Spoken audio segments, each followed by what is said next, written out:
সাইয়্যিদুল ইস্তিগফার, ক্ষমা চাওয়ার সবচেয়ে শ্রেষ্ঠ ভাষা আল্লাহুম্মা আনতা রব্বি।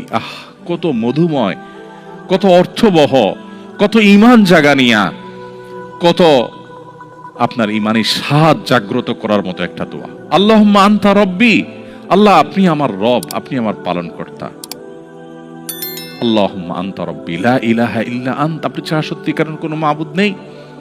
ওয়া আনা আবদুক ওয়া আনা আলা আহদিকা ওয়া ওয়া'দিকা মাস্তাতা'তু, আমি আপনার গোলাম, আপনার সঙ্গে আমার ওয়াদা রক্ষা করার আমি চেষ্টা করি, মাস্তাতা'তু, যতটুকু সম্ভব হয়। আউযু বিকা মিন শাররি মা সানাত, আল্লাহ যে অপকর্ম আমি করে ফেলেছি, যে গুনাহ আমি করে ফেলেছি, এই গুনাহের যে ক্ষতি, এটা থেকে আমি আপনার কাছে পানা চাই, আমাকে যেন জাহান্নাম গ্রাস না করে, এই গুনাহের ফলে দুনিয়া যেন আমার ক্ষতি না করে। আউযু বিকা মিন শাররি মা সানাত আবুউ লাকা বিনি'মাতিকা আলাই, আল্লাহ আপনি কত নেয়ামত দিয়েছেন আমাকে, কত মানুষ কত কষ্টে আছে, আমাকে কত সুন্দর লাইফ আপনি দিয়েছেন।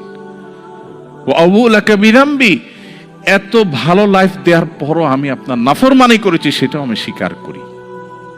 ফাগফিরলি, অতএব আপনি আমাকে ক্ষমা করে দিন। ফাইন্নাহু লা ইয়াগফিরুয যুনুবা ইল্লা আনত, কারণ আপনি ছাড়া কেউ ক্ষমা করে না। ভাইরা আমার, আল্লাহর কাছে চোখের পানি ফেলে সিজদায় গিয়ে একটু মাঝে মধ্যে একটু চোখের পানি ফেলে দোয়া করে কেঁদে কেটে দেখবেন, আল্লাহর কসম পৃথিবীর কোনো কিছুতে এত স্বাদ নেই আল্লাহর কাছে ক্ষমা চাওয়ার যে স্বাদ।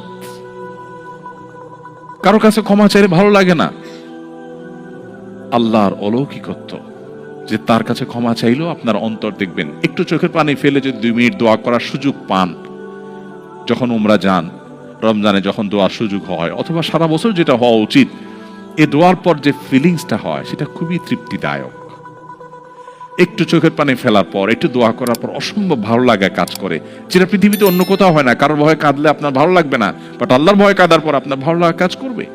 সো এই প্র্যাকটিস আমাদের হওয়া উচিত নিয়মিত। আল্লাহ আমাদের তৌফিক দান করুন।